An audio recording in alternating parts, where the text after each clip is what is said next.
ভগবান, কি অবস্থা! জল কোথায় চলে এসেছে?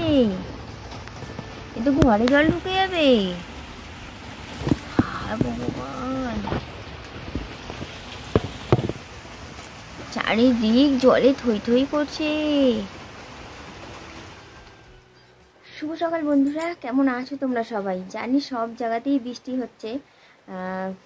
আমাদের তো কেবল লাইন নেই, খবর দেখতেও পাচ্ছি না কোথায় কি হচ্ছে না হচ্ছে, আর মোবাইলেও সেরকম একটা দেখতে পাচ্ছি না। ও, ঘুম থেকে উঠে ভাবলাম কি একটা ভালো জিনিস দেখবো, যে মেঘলা ওয়েদার, বৃষ্টি হচ্ছে, কিন্তু এতটা জল হয়ে যাবে বুঝতে পারিনি। কারণ রাত্রিরে একদম ঘুমালে আমি মরা, আমি কিছু জানি না বৃষ্টি কত হয়েছে না হয়েছে। জানলা খুলে দেখছি এই অবস্থা, এই অবস্থা, পুরো খাল ভরে গেছে। আর কত দূর জল থাকে, কত সামনে জল চলে এসেছে। শ্যাম্পু, চারিদিক সাপের রাজত্ব, একটু এদিক ওদিক হলে বিপদ ঘটবে। আর ওই শখের পুঁই শাকগুলো ওর লাগিয়েছিল, একদম ডুবে যাচ্ছে।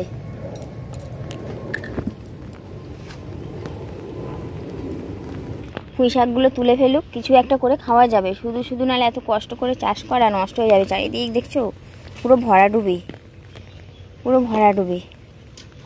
ওই জঙ্গল মঙ্গল সব ডুবে গেছে, জল উঠে গেছে এদিকে। সাপ খোপেরা সব এদিকে চলে এসেছে, মানে পদে পদে বিপদ। যেমন ঝোঁক আর তেমন চারিদিকে সাপ, দুটোরই উৎপাত। ও, এই সময় যদি কারোর কোনো বিপদ হয়, নিয়ে যাওয়ার কোনো উপায় নেই।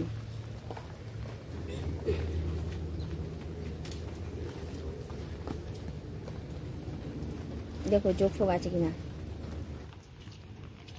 একদম পা টিপে টিপে হাঁটো মাম্পু, স্লিপ খাবে কিন্তু না রে। দেখো দেখো, বলতে না বলতে তুমিও তো স্লিপ খেলে, ওই জন্য বলছি আমার দিকে দেখতে হবে না, আমি ঠিক আছে। তো এইদিকে দেখো কত দূর জল চলে এসেছে, দেখতে পাচ্ছ আমাদের জানালা। চলো যাই সাবধানে। এখনো কিন্তু আমার স্নান হয়নি, সব কাজ হয়ে গেছে।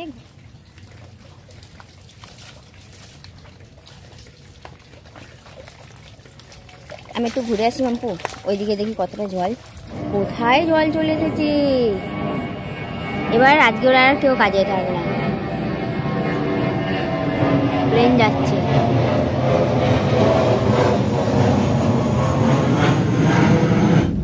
কি বলো তো বন্ধুরা, রাস্তাঘাট থাকে, রাস্তাঘাট ভালো, লাইট থাকে, সেখানে এতটা চিন্তার বিষয় হয় না।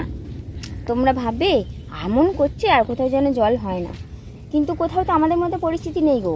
রাস্তা আছে, জল আছে, আমাদের এখানে দেখতে পাচ্ছ চারিদিক জলে কাদা, ঘাসপালা, জঙ্গল।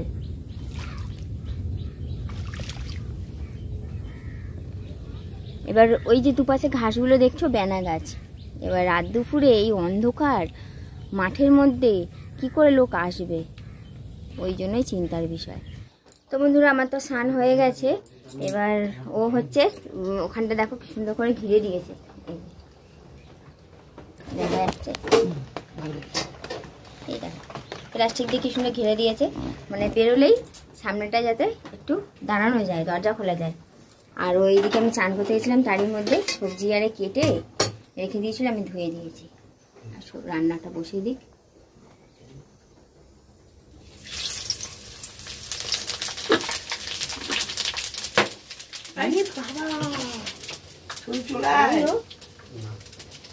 জল হাত দাও। হ্যাঁ, কি ফাটলো গো? লঙ্কা গোটা দিয়েছিল, দানা পেরেছে, তাহলে চিন্তা করো। লঙ্কা ফাটকা ফাটার মতন ফাটলো। শাকটা পোশাক তো সেরকম যেন করছে, ঢেঁড়সের মতো। শাকটা একদম টাটকা, সদ্য গাছ থেকে পেরে আনা জিনিস। সেই ঢেঁড়স যেমন হরহর করে, ঠিক ওইরকম যেন হরহর করছে। তো ওই জন্য ভাবলাম ধুয়েই পাতাগুলো তারপরে কাটবো। তো আমি কেটে কেটে দেবো। ও ততক্ষণে ওই সবজিগুলো ভাজে, সবজির সঙ্গে ডাঁটাটাও দেওয়া আছে। আর এতগুলো পাতা কাটছি, দেখবে কইটুকু হয়ে যাবে।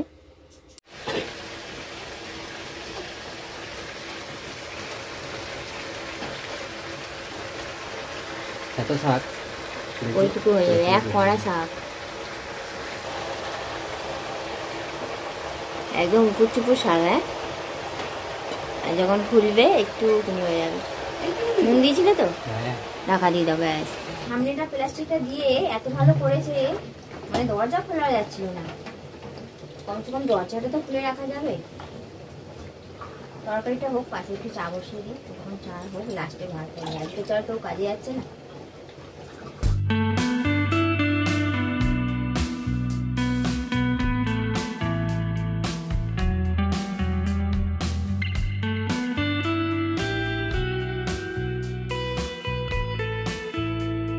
পুঁই শাকটা দিয়ে এত সুন্দর গন্ধ বেরিয়েছে, আমাদের ঘর থেকে বেরিয়ে আবার রান্না করে জানি গো কি যে ভালো গন্ধ বেরিয়েছে পুঁই শাকটা থেকে, এত সুন্দর। ঘর থেকে যখনই বেরোচ্ছি, কি সুন্দর একটা গন্ধ বেরোচ্ছে।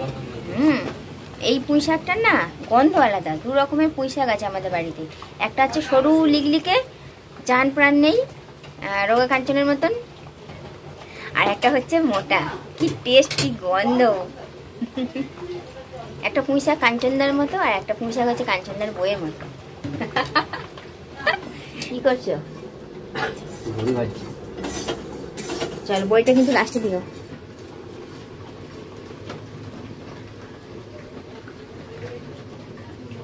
এই জোরে ঢাললে পড়বে না, আস্তে ঢালতে গেলে ঝাপ করে পড়ে যাবে।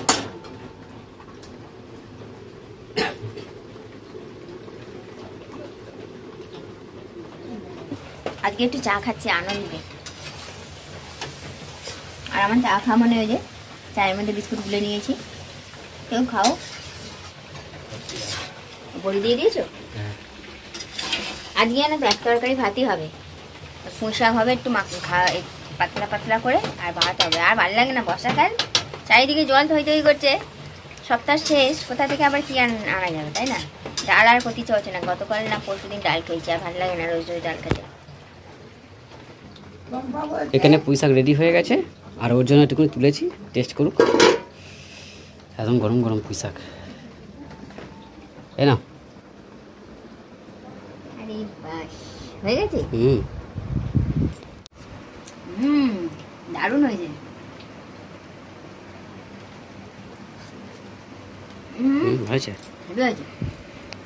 গাছের একদম টাটকা পুঁই শাক, সঙ্গে সঙ্গে তুলে এনে সঙ্গে সঙ্গে রান্না করা। তারপর কি বলতো, তোমাদের বললাম না, এইটা পুঁই শাকটার গন্ধ টেস্টই আলাদা। খুব ভালো হয়েছে। কিছুই না, শুধু পেঁপে আর আলু দিয়ে, আর একটা বেগুন। খুব ভালো হয়েছে।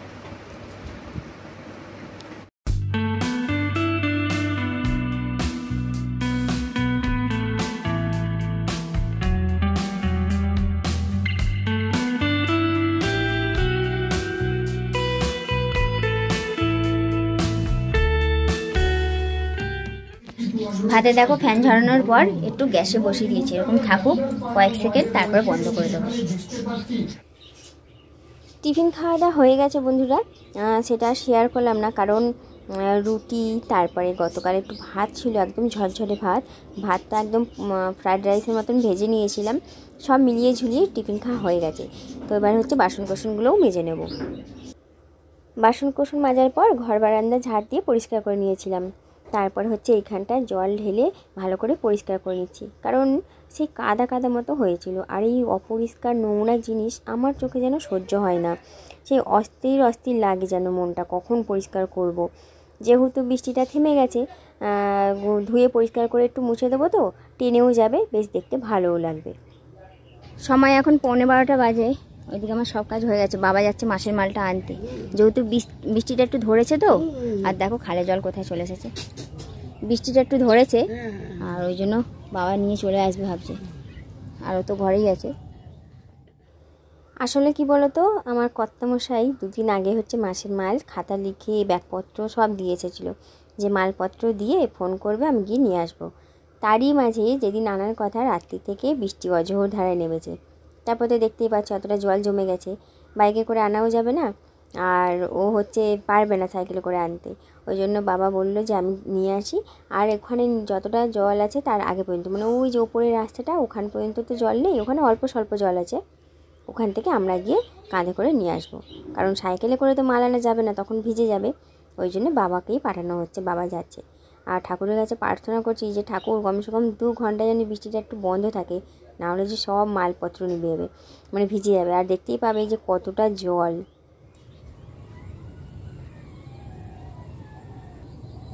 যা বাবার প্যান্টটা ভিজে যাবে।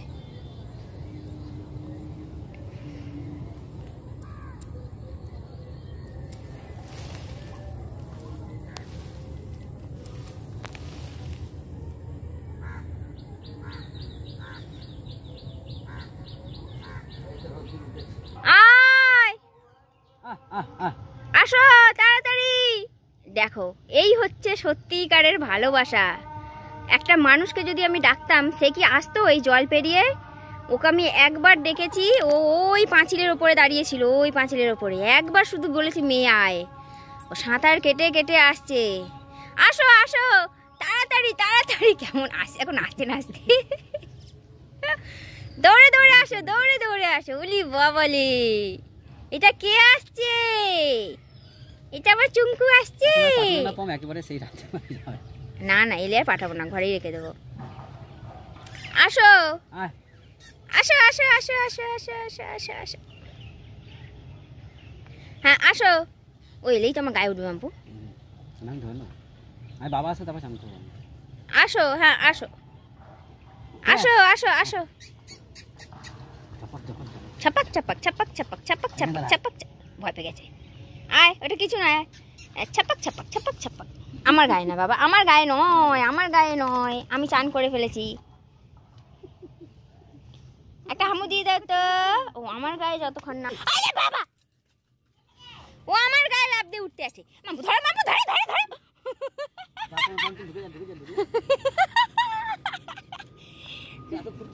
মাম্পুকে আমি ঘরে ঢুকে যাই আগে, ছেড়ে দাও।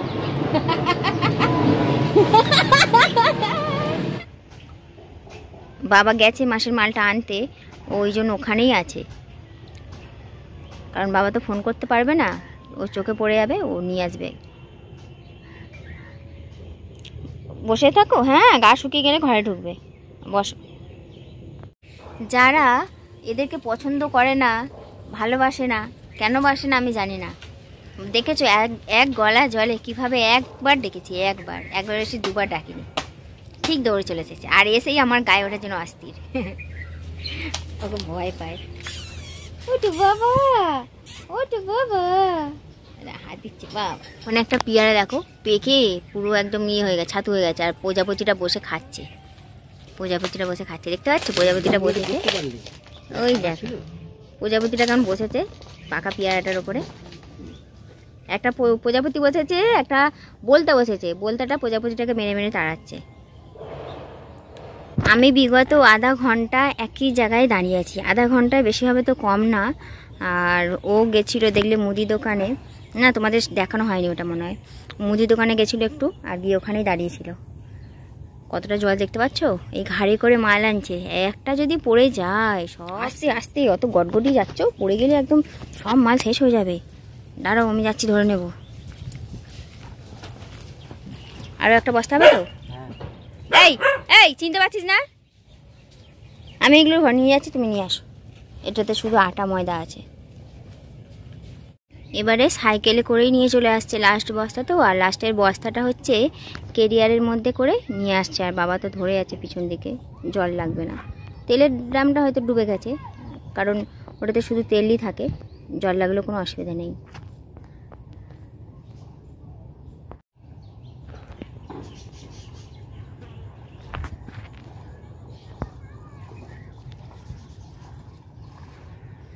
তেলের ড্রামটা ডুবে গেছে না?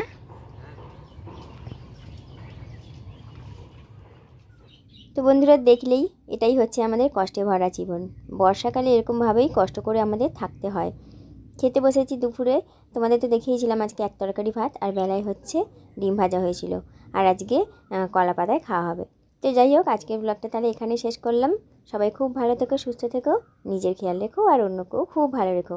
দেখা হবে আগামীকাল আরও একটা নতুন ব্লগের সঙ্গে। টাটা।